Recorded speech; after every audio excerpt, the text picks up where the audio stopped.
Hey there, everybody. I wanted to share with you a composting bin making video. I have not really seen anything, and I'm sure that there's some out there, but I haven't seen anything that was very specific to making your own composting bin. So some backstory here. We moved into our house in October of 2019, and I wanted to start composting because I've got some land, which I will show you right now actually. And that land, wanted to make some good use out of it. I always like farming. So I'm getting started here. I mean, I've done little like backyard patio farming, but nothing really heavy duty. So I wanted to get some land, and as you can see, we've got quite a bit of land here. I'm just kind of panning around really quickly just to give you a heads up. Like, we've got some space. I'm going to turn this into my little garden area. As you can see, I just built these two beds. I just put some banana trees in here. But I wanted to make my own soil for my beds and to fertilize the ground. So I just started. I'll show you really quickly, because I know that there's more about composting, but I just started my bed here, and got my little, oh, there it is. Got my little plants here. I've got 2 garlics and 3 rows of onions. I'm going to put some spinach and carrots and then some other stuff in the other bed. But anyway, so back to composting. I wanted to compost, and so I went online, looked up great deals on composting bins, thinking that composting was going to be super simple in a bin. You just put it in, flip it, wet it, good to go. We moved in October. This is now February. It's been 4 months. Show you that my composting bin hasn't really been working very well. So I started trying something else. I went and bought some garbage bins to try and help. But this is my composting bin, which I've been using, and it's been 4 months. Yes, the volume went down, and I think that's just moisture. But basically, it's dried up leaves now. I don't know if you saw that, but it's just dried up leaves. So it's not actually breaking anything down like I thought it would. I think part of the problem is it has no contact with the soil, the earth, where things living can really start to activate it. So I was using these composting bins here, which I bought 2 garbage pails.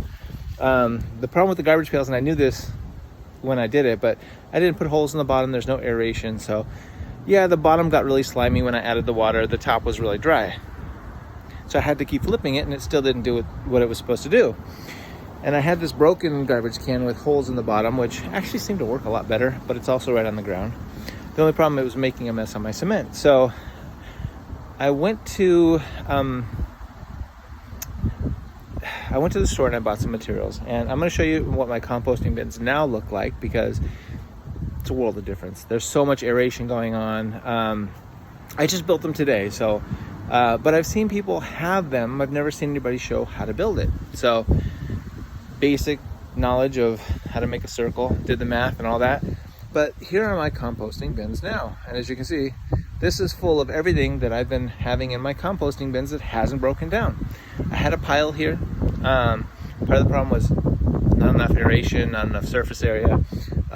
So I did that, and now you can see there's aeration all over the place, top to bottom. Contact with the soil where hopefully healthy microbes will come up. I added a little bit of some mycorrhizin to help hopefully start breaking things down a little bit better too. And then that'll also help my plants when I go to put them in. But there's the composting bin. So the rule of thumb that I've always heard is 3 feet wide by 3 feet wide by 3 feet high.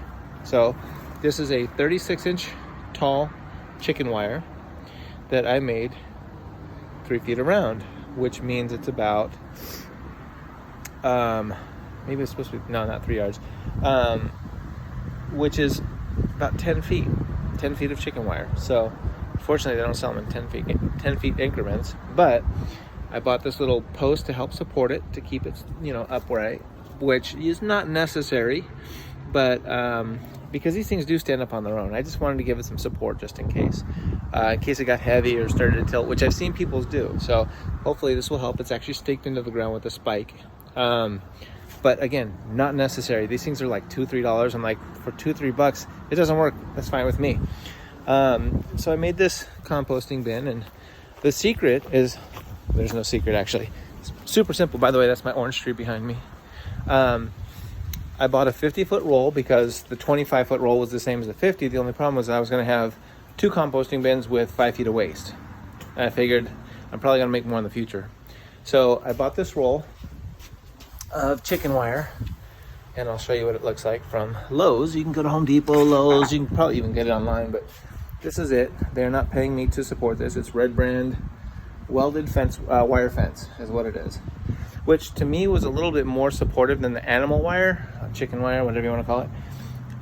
It's more sturdy, so to me, I think it's worth it. And it's 50 feet, and I think 25 feet was $17, 50 feet was $35.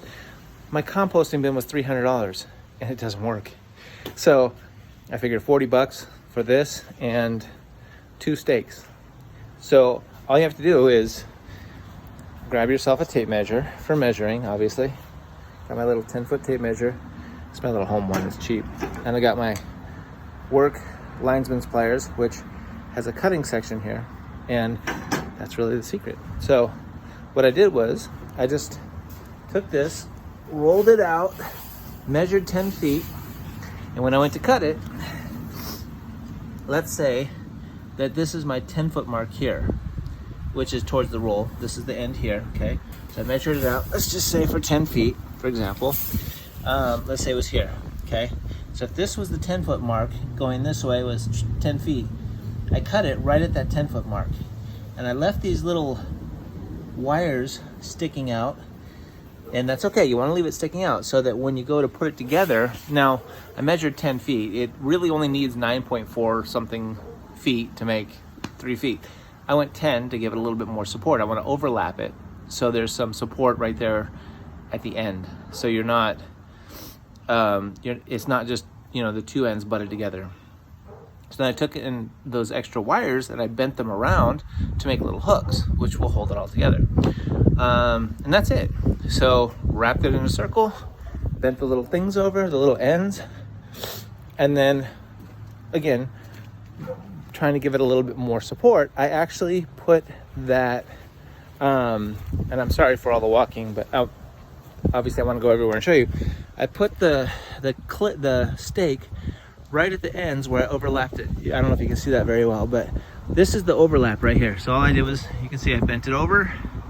That's it, bent it over there. I don't know if you can see that. And that just gave me extra support where the seam was, and that's it. There's my bin. So more aeration, surface contact with the ground. You may or may not have a whole lot of space in your backyard, but 3 feet by 3 feet, you should have that. And you can do it anywhere. As long as there's good aeration, you're not gonna get a smelly pile. And as you can see, there's plenty of aeration. Now, back in high school, I think we did a compost bin that we used a garbage can, and he cut a section out to show us and put some wire on the inside to hold the stuff in. That was it. So this one will give it a lot more surface area. If it rains in your area, you may want to cover it so it doesn't get too wet, but you do want to make sure you water it down every once in a while. Don't let it get too dried out. And the center should stay pretty warm and pretty active. Even with the water, you should be fine. But that's about it. Water it down, maybe once a week. And if you live in an area that's really humid and moist, you probably will not even need to water it down. I lived in Virginia. I had a pile out back, and it literally composted itself within months. I didn't do any watering or anything. It was just natural rain. I didn't even have it in a bin. It was just a pile, which worked well, but I did have a pile here, and that didn't work so well either. It was working, but very slowly. I think it was just not enough surface area. Remember to add your nitrogens and your carbons in the proper ratio, which some people do 50-50, some people do 40-60, 40% wet to 60% dry. Nitrogens are your greens, your carbons are your browns. And that's about it. Hopefully you enjoyed the video. Hopefully it helps. Hopefully it saves you a lot of money compared to buying one of those, which probably just try and sell it online. Anyways, have a great day. Take care. Thanks for watching.